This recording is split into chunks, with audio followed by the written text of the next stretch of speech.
Ever wondered how to unlock the secrets of Victorian love? If you think roses are red and violets are blue, then hold on tight, because we're about to take you on a wild ride through the bizarre world of Victorian courtship etiquette. Get ready to uncover all the strange and surprising ways that men and women showed their affection for one another during the reign of Queen Victoria. From secret societies to hidden meanings behind everyday objects, you won't believe the lengths people went to in order to express their love. So, sit back, relax, and get ready to learn all about the do's and don'ts of Victorian romance. You might just be surprised at what you discover. No one. The art of the slap. Forget roses and in the Victorian era, the ultimate expression of love was a good old-fashioned slap.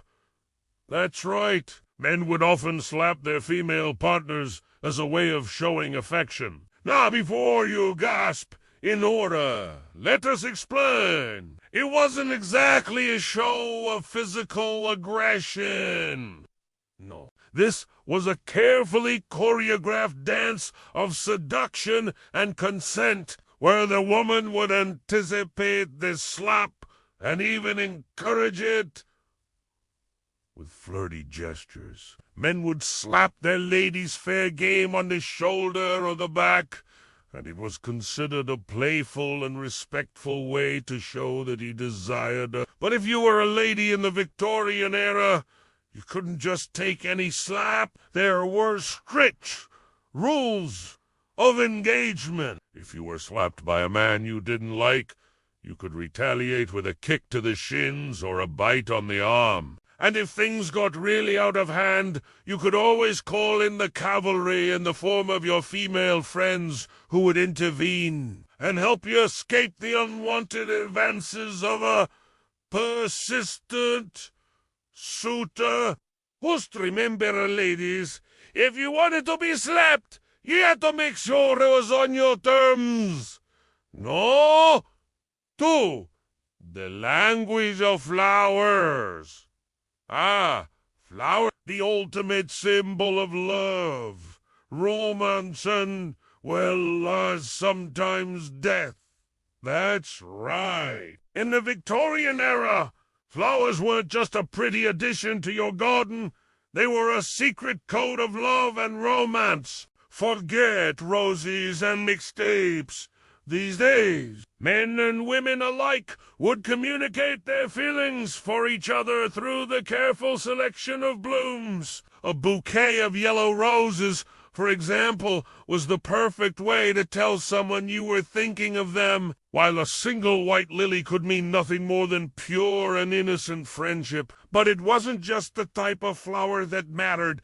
It was also the way it was presented. A rosebud, for instance, was the perfect way to tell someone you were interested in them, while a fully bloomed flower was a bold declaration of love. And if you were feeling particularly cheeky, you could even use a wilted flower to let someone know you were well over them. But be careful. This floral code was foolproof, and you never knew who might be lurking around trying to decode your every move. After all, there were plenty of jealous lovers out there who would unhesitate to use the language of flowers to their advantage.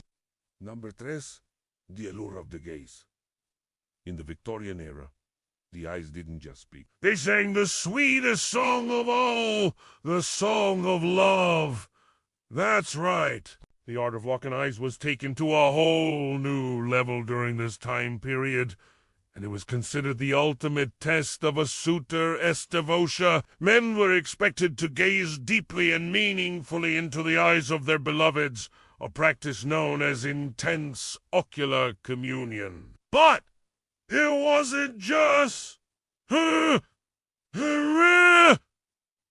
someone's eyes.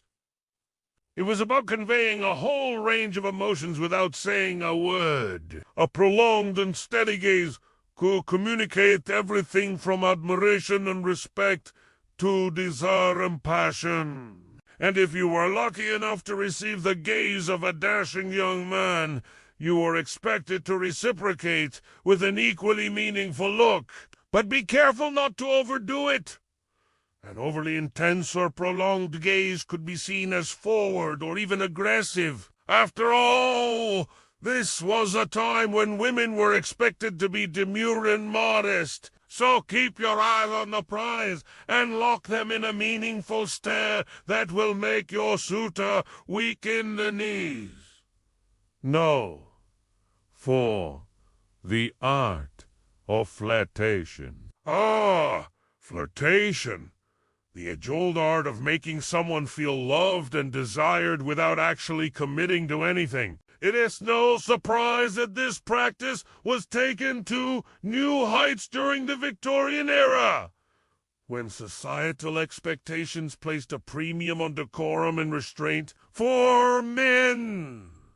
The art of flirtation involved being as gallant and attentive as possible without actually crossing the line into impropriety. This meant showering his beloved with compliments, offering her his arm at every opportunity, and generally making sure she knew he was there to serve. But it was also important not to be too forward or bold, lest he give the impression that he was unrefined and lacking in self-control. On the other hand, women were expected to be coy and playful, leading their admirers on just enough to keep them interested, but never giving away too much. This meant responding to compliments with a blush and a giggle, accepting a gentleman's offer of assistance with a gracious thank you, and perhaps even dropping a few hints of her own that she was available for a bit of romance.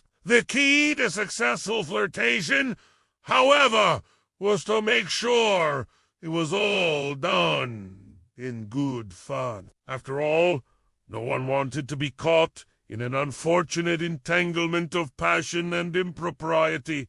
So keep it light, keep it playful, and above all, keep it classy. No. 5.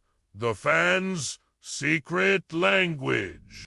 The fan, not only a practical accessory for keeping cool, but also a powerful tool for expressing oneself in the Victorian era. That's right. Women in the Victorian era were well versed in the art of using fans to communicate their every desire and emotion. A simple fan could convey everything from boredom and disinterest to flirtation and desire. A quick flick of the wrist could signal a woman's availability for a dance or a slow. Deliberate fan could be a subtle way of telling a suitor she was interested in him. But it wasn't just the speed of the fan that mattered. The direction it was facing could convey just as much. A fan held high above the head showed a woman was angry or upset. A fan closed tightly in front of her face indicated shyness or modesty, while a fan opened wide displayed confidence and even a bit of naughtiness.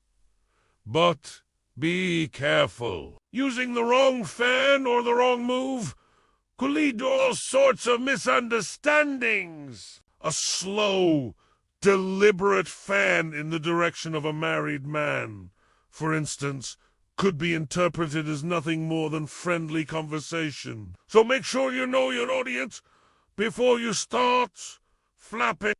Number 6. The mysterious case of the glove. Gloves were not just a fashion accessory. In the Victorian era, they were a secret weapon in the game of courtship.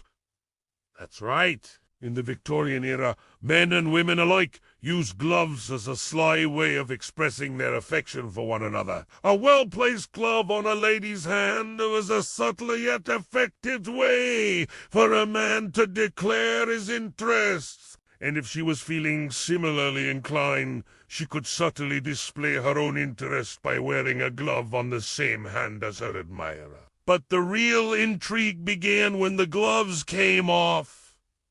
That's right. A woman who removed her glove to reveal a bare arm was sending a clear signal to her suitor that she was open to a bit of romance. And if he was bold enough, he could take advantage of this display of skin by gently caressing her arm with his own bare hand. But be careful. This was a delicate dance that required the utmost of care and consideration. A man who was too forward or too rough could quickly find himself in hot water. So, if you're going to try this tactic yourself, make sure you follow these guidelines to the letter. Otherwise, you might just end up with egg on your face. Number 7. The compact mirror. Compact mirrors weren't just a convenient way to check your lipstick in the Victorian era. They were also a secret decoder of romantic intentions. That's right! These small, handheld mirrors were a key part of the flirtation game, allowing women to catch the eye of their admirers without drawing too much attention to themselves. But it wasn't just about catching someone's eye. A compact mirror was also a tool for conveying a woman's romantic availability. A woman who held a compact mirror in her hand was clearly open to a bit of flirtation, and was even inviting her admirers to approach her. Of course, she could also use the mirror to signal that she was not interested, but that required a bit more finesse and subtlety. After all, the last thing a woman wanted was to be seen as brazen or fool. So if you were a Victorian woman looking for love, make sure you knew how to use your compact mirror to its full potential. Now, 8. The language of button. In the Victorian era, buttons were more than just a way to keep your clothes together. They were a secret code of love and desire. That's right. Men, women alike would communicate their affection for one another through the careful arrangement of buttons on their clothing. A man who unbuttoned the top button of his waistcoat was letting everyone around him know that he was available for a bit of flirtation. Meanwhile, a woman who wore a low-cut dress and displayed a bit of skin was sending a clear signal that she was open to romance. But it wasn't just the placement of the buttons that mattered. The actual act of buttoning or unbuttoning something could convey a whole range of emotions. A man who struggled to button his jacket, for instance, was letting everyone know he was nervous around his crush, while a woman who unbuttoned her gloves slowly and deliberately was signaling that she was interested in her suitor. But be careful! This button language was unfoolproof, and you never knew who might be watching and trying to decode your every move. After all, there were plenty of jealous lovers and nosy neighbors lurking around in the Victorian era. So there you have it, the weird and wonderful world of Victorian love. From the art of the slap to the language of buttons. These unique customs might leave you scratching your head, but they also offer a fascinating glimpse into the past. Remember, a rosebud was the perfect way to tell someone you were interested in them, while a slow, deliberate fan was a subtle way of telling a suitor you were available for a bit of romance. Now it's your turn to play. Share your thoughts on these Victorian traditions in the comments below. And while you're at it, don't forget to like and subscribe for more historical tales. Who knows? You might just learn a thing or two about love and relationships along the way.